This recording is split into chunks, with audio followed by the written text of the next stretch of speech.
It seems to me that America is changing as a country because not just of Donald Trump's sort of existence, but just it's becoming a much more mean country. It seems to me.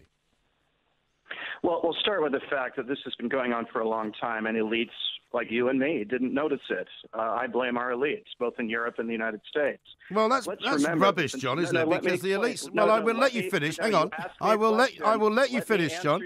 Well, let me just interrupt you because I'm not part of any elite. Neither is Julia Bradbury, and I haven't locked any children up in any cages any time recently. So don't blame me.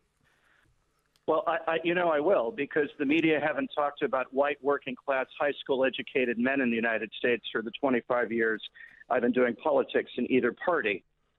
This is the group that's fallen behind since 1985 in every single poll. They are poorer in absolute terms than they were in 1985. And so half the country has been utterly left behind. I worked in Washington for 15 years. I never heard the media there, be it the BBC, be it the American media, be it the foreign media, talk about this. And Donald Trump, who I think is utterly reprehensible, let me be clear, as you know, who I would never vote for, has seen an opportunity. He's seen a part of the country that's been neglected, that no one's even talked about. It didn't come up once when I was there. How do we help the working poor? Didn't come up, wasn't an issue. And so suddenly these people hear from a man who says, you know what? I'm going to poke my finger in the eye of the people who told me there would be weapons of mass destruction. I'm going to poke my finger in the eye of people who were bankers when no one went to jail after the Lehman Brothers crisis. I'm going to poke my finger in the eye of a political elite who hasn't cared about you in 25 years. And this half the country, white working class men who voted in specifically Wisconsin, Michigan, Ohio, Can I just? I'm sorry, John. I mean, I'm very happy to let you have your view and say here, but you can't just have a monologue because this is a radio show where we all have something to say. Okay, Julia's going to say something in a moment. I'm going to say something else to you. I asked you a question about the children who are currently locked up on the border. You haven't even mentioned them yet. All you've gone on about is some white working class men. I'm sorry. I'm trying to explain the basis. Yeah, but we haven't got all day, I'm afraid. The children on the border is absolutely reprehensible. It's unconstitutional. It's immoral. It says everything wrong about the United States, and it shows this darkness, this group that's come in that nobody's thought about, that the Republican Party has caved to, and that the Democrats are ineffectual about, and it needs to end tomorrow. So, John, explain to us why you mentioned before that Trump is pointing the finger and is causing all of this unrest and being a disturber, which is what he loves to be. Why is he doing it? In your opinion, what gains is he making with his behavior?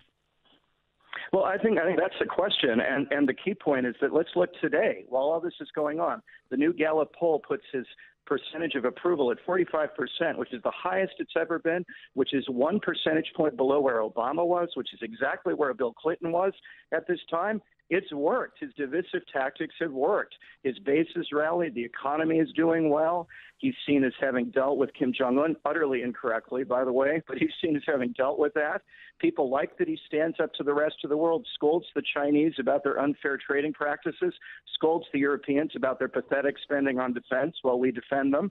And people like that. And so the reason he's doing is it's working. Well, there's no secret that playing to the lowest common denominator is always a success socially. But the problem, of course, John, is that the people who are really suffering here are the people who he purports to represent. The ones who think that he's really doing what he said he would do on the tin. Yeah. You know, the people who really think that their lives are going to be improved by Donald Trump, because by making everybody's life worse, it doesn't improve those who are already suffering. No, that's right. But politically it works. And let's be clear, that's what this is about. I mean, this is exactly the point. Right now, he's in good shape. The House will probably swing Democratic. The Senate will certainly stay Republican. At the moment, the Democrats don't have an obvious candidate to defeat him, and his approval rating's growing up. So he's very happy with that. Socially, is he addressing these things? No. Protectionism hurts manufacturing jobs. The very people, the Springsteen Democrats who support him, are going to be hurt by protectionism, and he's certainly doing nothing to stop the rise of China. He's not doing very much to make NATO a better organization. I don't see Germany suddenly spending money on defense.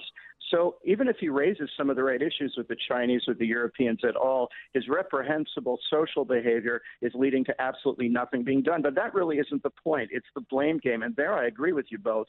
This is exactly what's wrong. This is about who made America in this mess. It's them. It's not about solving problems anymore. America's always been an optimistic country, a country that did solve its problems and moved on. And under Donald Trump, it's a country of real darkness. John Hulsman, you're there. You're in Washington. You hear the news. I've heard rumblings that Trump doesn't even want to go to a second term. That he's already finding it tough going. And I don't think his Twitter finger can just keep up with all the action, to be honest. So if this is all about ratings and it is trying to maintain his popularity, but he doesn't want to stick it out for another term, again, I go back to the question: why is he doing it? Have you heard similar rumors back in Washington? No. This is Democratic wish fulfillment. Nobody leaves office, and this is Shakespeare. The king never leaves. He doesn't want to leave. He doesn't like the job, but now he has a team in place that's pretty much doing his bidding. Secretary of State Pompeo is now a loyalist as opposed to Tillerson. Nikki Haley at the UN is a loyalist. John Bolton, a reprehensible neoconservative who got us into the Iraq War and somehow got promoted for this, is now National Security Advisor. These are Trump loyalists, and so what's going to happen is what happened at North Korea. He's going to do the photo op, look great, go home and say to Pompeo, you work out the details.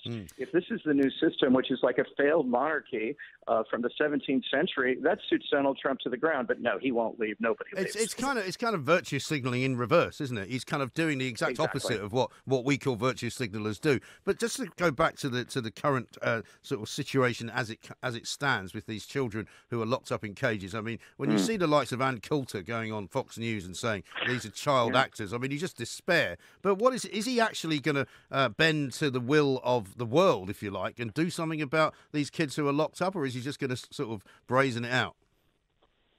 I think he doesn't care about the will of the world. I mean, that's an absolutely central point. Look at the G7 meeting. Yeah. His whole shtick is that he simply doesn't care what the international community thinks about anything.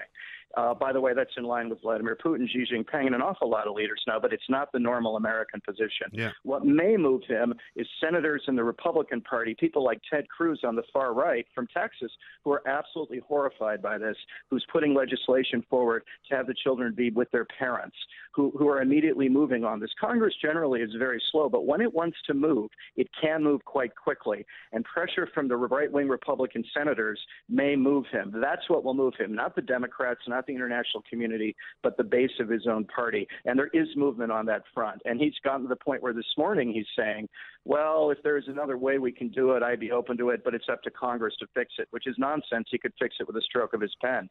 But him putting it on Congress is good because it means they may actually do something to end this.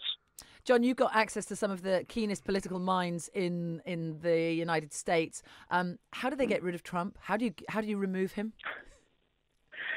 There are a couple ways. The easiest way is to beat him in the next election, because the problem is, if what I said is true, if the Democrats pick a blue-collar friendly work person, Joe Biden would have done fine. Joe Biden, the former vice president of Obama, comes from Scranton, Pennsylvania. His father was a coal miner. I know Joe well. He talks the talk. He is that kind of person.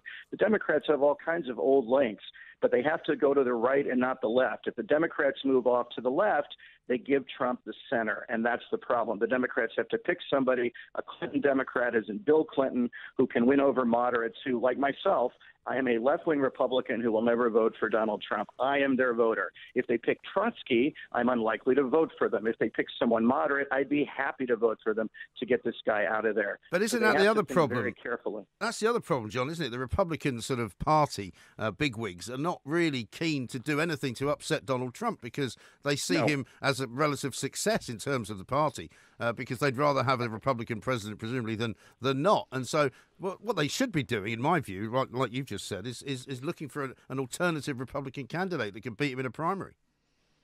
No, that's it. And they're not, because it's been an unfriendly takeover of the party. Remember, like these 17 guys ran against Trump and they all got thrashed. Yeah. The party establishment were thrashed.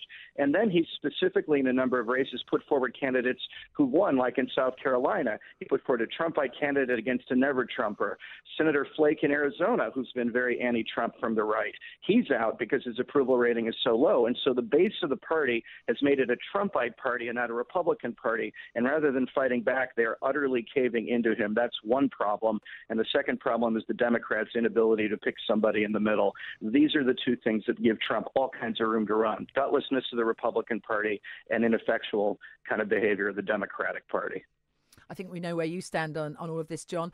In the short term, what can be done about the children separated now from their parents? Over in the UK, we see and hear these images of the horrible cries, "Daddy, Daddy, Mummy, Mummy," children lying on tinfoil, begging for their parents. It's just such a horrible situation. It's unbelievable that it should be happening in 2018. In the United States of America. I love my country dearly, but this is appalling, and I'm ashamed to be part of this. The United States has done a number of wonderful things in the last 100 years, and this will go down as one of the most reprehensible things. The way to deal with it is a court case. This is almost certainly unconstitutional. To quickly have the Supreme Court make a ruling on it, there are checks and balances that work in the system. It's 230 years old. It survived McCarthyism.